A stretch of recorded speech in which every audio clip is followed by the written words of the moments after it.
Assalamualaikum warahmatullahi wabarakatuh. Perkenalkan kami dari kelompok 3 ICT kelas C. Kami ingin mempresentasikan mengenai efek digital media pada proses dan bentuk komunikasi serta jurnalisme online. Kelompok kami yang beranggotakan Dimas Atalah Prasetyo, Hani Sofia Kalina, Abdullah Haris Raga Putra, Salsabil Nurbaiti, dan Dia Uzama Saif. Yang pertama, apa itu komunikasi digital dan teknologi digital? Komunikasi digital merupakan proses pemindahan pesan dari komunikator kepada komunikator lainnya melalui media digital. Pada komunikasi digital, pesan yang disampaikan oleh komunikator lebih cepat dan lebih efisien. Jangkauan dari komunikasi digital juga lebih luas serta lebih banyak memberikan dampak yang signifikan kepada halayak.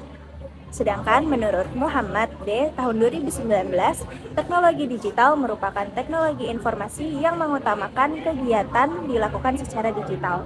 Teknologi digital cenderung terhadap pengoperasian digital yang canggih dengan sistem format yang dapat dibaca oleh komputer. Teknologi digital juga menggunakan sistem bit dalam menyimpan data serta memproses data. Selanjutnya ada proses dan bentuk komunikasi. Yang pertama, proses komunikasi offline. Seperti tatap muka atau melalui media cetak, melibatkan interaksi langsung dan cenderung lebih personal, karena adanya bahasa tubuh dan ekspresi nonverbal yang terlihat.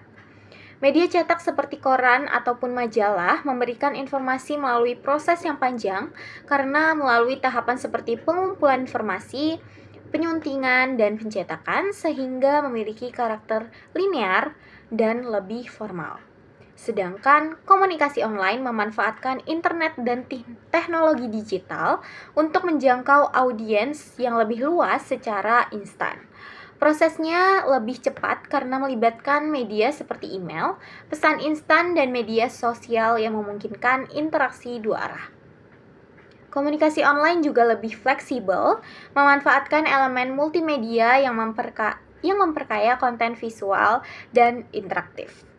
Menurut Sapiro 2013, jurnalisme adalah aktivitas mencari informasi akurat mengenai sebuah peristiwa, di mana informasi yang didapatkan itu dikemas dan kemudian disebarluaskan kepada publik. Jurnalisme dibagi menjadi dua, yaitu jurnalisme offline dan jurnalisme online. Yang pertama, jurnalisme offline terjadi melalui media cetak dan penyiaran. Prosesnya sangat terstruktur dan terkontrol karena melibatkan berbagai tahap pengumpulan data, verifikasi, dan penyuntingan sebelum diterbitkan.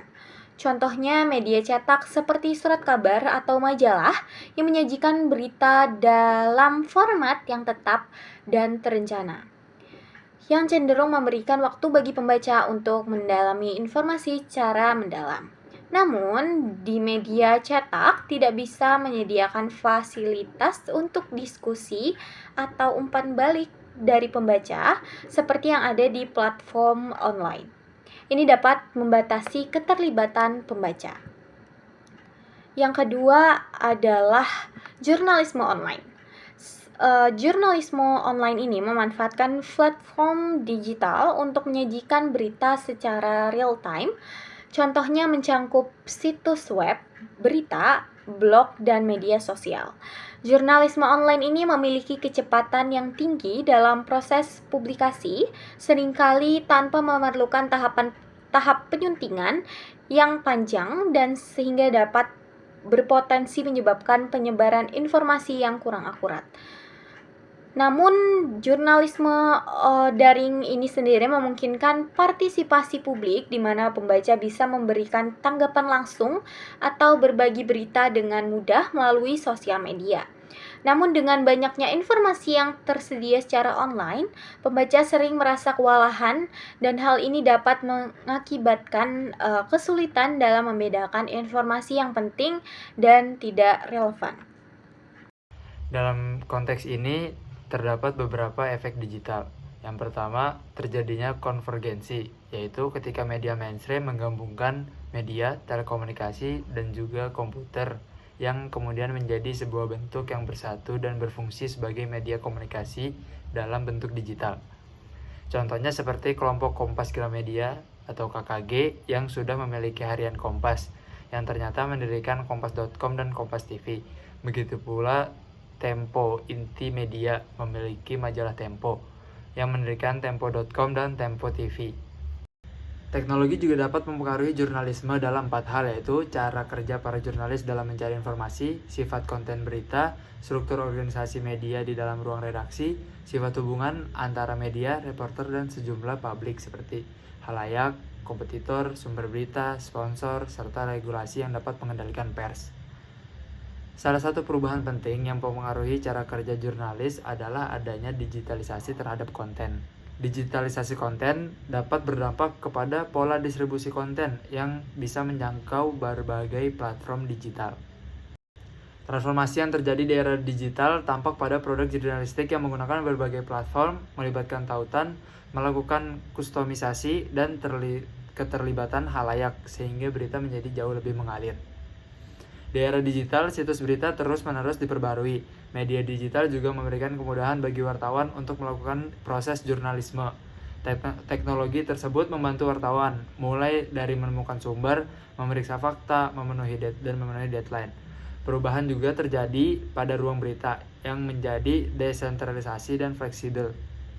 Kualitas berita dalam jurnalisme online mengalami pengikisan kredibilitas usai digitalisasi media menyasar ke dunia jurnalistik. Hal tersebut yang menyebabkan implikasi yang besar terhadap perkembangan jurnalisme di Indonesia. Disrupsi tersebut terjadi baik pada level makro maupun mikro, mulai dari karakter persaingan bisnis, pembiayaan produksi berita, hingga perubahan cara menulis berita di kalangan jurnalis online. Efek digital juga berdampak pada mudahnya anak-anak mengakses konten yang belum layak ditonton, dan banyak penipuan-penipuan di media online. Berkembangnya teknologi juga menjadi tantangan baru untuk media cetak. Selanjutnya, apa itu konstruksi sosial?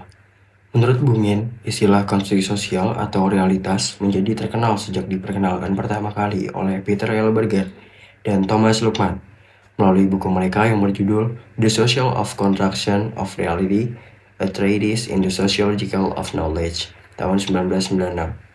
Dua ilmuwan sosiologi itu menggambarkan proses sosial melalui tindakan dan interaksinya, yang mana individu menciptakan secara terus-menerus suatu realitas yang dimiliki dan dialami bersama secara subjektif. Kemudian, dunia sosial pada dasarnya adalah sebuah konstruksi sosial yang dibentuk oleh interaksi dan interpretasi manusia sepanjang waktu.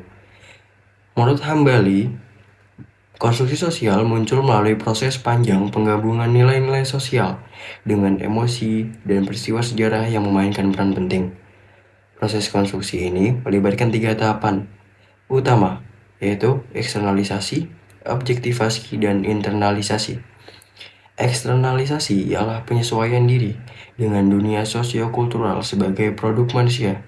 Objektivasi ialah interaksi sosial dalam dunia intersubjektif yang dilembagakan atau mengalami proses institusionalisasi.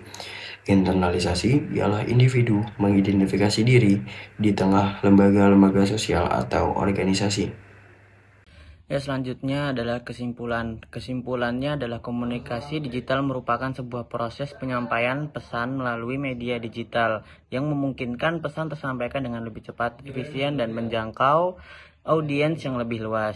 Sedangkan teknologi digital mendukung pengoperasian berbasis komputer dengan sistem yang canggih dan penggunaan format data untuk penyimpanan dan pemrosesan informasi. Jurnalisme offline melalui media cetak menawarkan sesuatu proses terstruktur dengan verifikasi mendalam dan membatasi interaksi pembaca. Sedangkan jurnalisme online menyajikan berita secara real time dengan memungkinkan interaksi publik, meski beresiko menyebarkan informasi yang kurang akurat dan membuat pembaca kewalahan memilah informasi yang relevan. Ya, mungkin sekian dari kelompok 3. Assalamualaikum warahmatullahi wabarakatuh.